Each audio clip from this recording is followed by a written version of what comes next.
Good day, YouTube. It is the 15th of November 2020, and this is my multi-process CT520D plasma cutter, TIG welder, arc welder. It's an inverter welding machine. I bought this a couple years ago. It was $200 delivered. I picked up a cart at Harbor Freight. I set it there, I put all the parts there, and I never even hooked it up until yesterday. So I posted a video yesterday of getting this thing up and running and operating, and it has really exceeded my expectations. It welds very well and cuts very well. It's a 120/240 volt machine. And last night I got to thinking what I didn't do was test this with a generator. The whole idea of a small portable machine like this is to be able to take it with you to, say a wrecking yard or to a breakdown somewhere or to a race or, motorcycle, Bonneville, racetrack, whatever, and have a machine that is, it's there with you, it's portable. But for me, it needs to run on my generator. So if you've seen any of my other videos, I'm a big fan of the Honda EU series generators, and I own 7 1000s, 2000s, and one 3000. The whole idea of that welder is to be able to run it on an EU 2000. This is the most handiest thing to grab, throw it in a truck, and off you go. So let's fire up the generator and turn on the welder and see if it runs on the generator. Obviously you don't want the generator in eco mode because it's likely going to draw a lot more power than eco mode, and it would rev the generator, but it might be hard on things. So let's turn the eco mode off, fire up the generator, and see how it works. Alright, start the generator.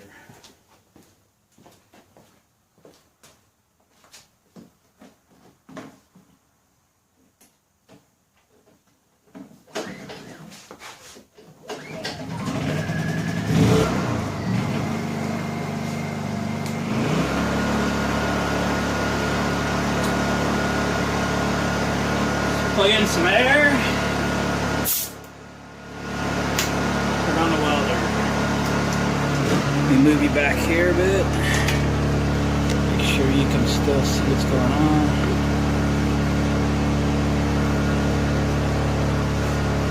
What?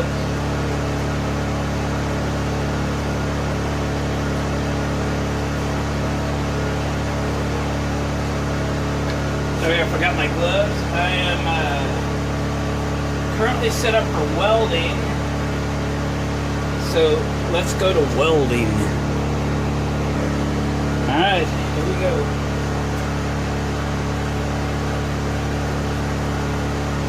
I have the machine at 50%. It says 56 amps. I found this to seem a little hotter than the display says. Let's see what 56 amps on the generator, 50% on the adjustment for current. Here we go.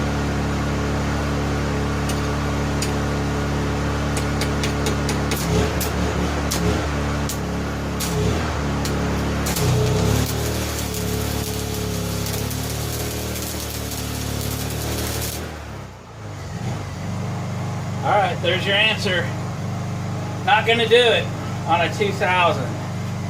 You're going to have to put 2 of them together or step up to the 3000. Maybe I ought to get the 3000 out. As you can see, the red light's on the generator, so it needs to be reset. It tried. It ran a bead for a little bit, but not adequate for the arc welder. So our choice is to put 2 of these together or get the 3000 out. Alright, we got out the EU3000i Honda generator. This is the handy version. Honda makes two. In fact, I believe they're the same price.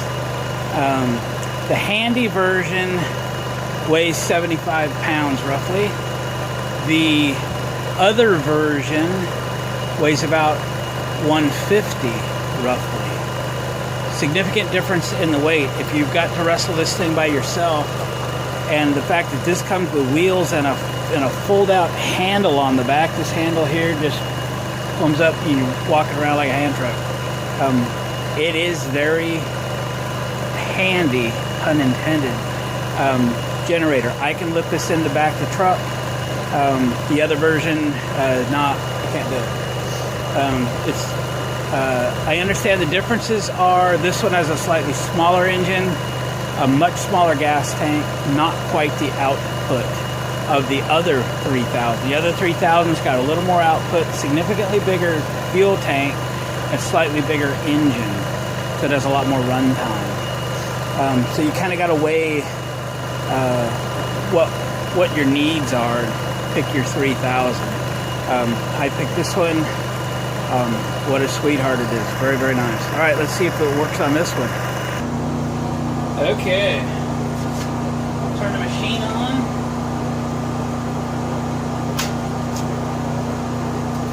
Got the glove that I dropped.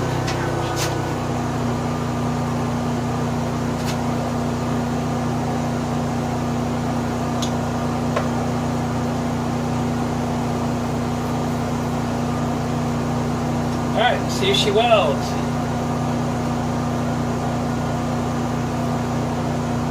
We're still 50% amperage, and it says 55 amps. So we'll see if that's hot enough.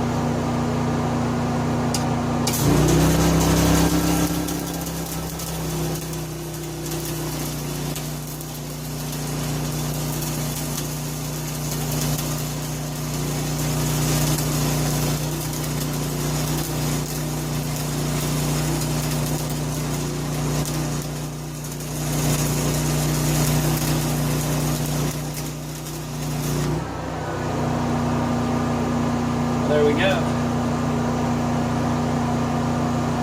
She's a welding.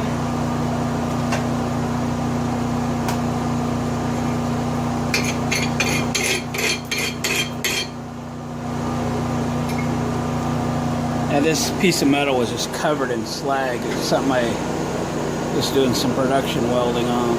But there you go. It's as good as welding at 240. If you got something super thick you're going to weld to, it may not have the amperage output that you need, but let's try the plasma cutter.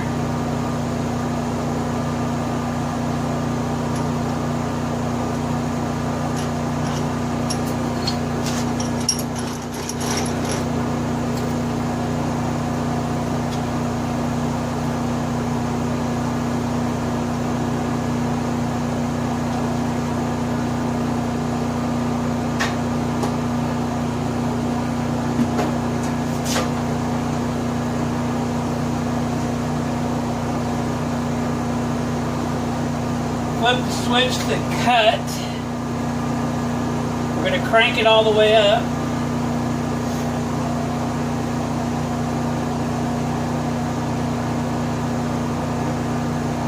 Okay, here we go.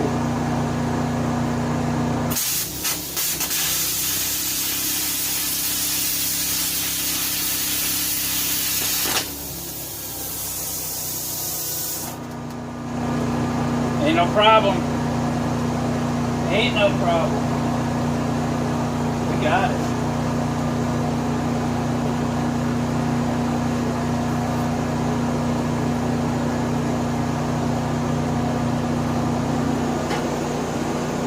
Took that corner out of there nice and slick.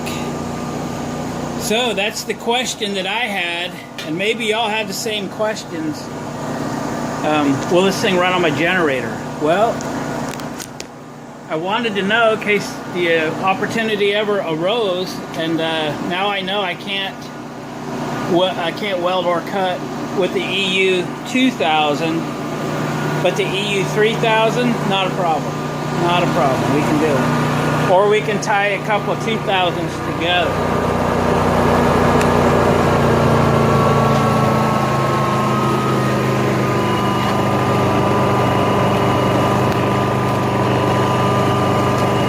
This is that carry handle I was talking about. Alright. Well, gang, we did it. We now know what the capabilities are. And if we ever need to go to some event, we've taken that generator, or we can take this. I might come up with a carry bag for the accessories. Just keep everything in one place, have the spares, and keep everything in good shape. So gang, thanks for watching, commenting, subscribing if you haven't already. Hit the bell notification so you can be notified of future videos. Hang around and watch another one. Wouldn't that be great? Hit the thumbs up on the way out. We'll catch you on the next one.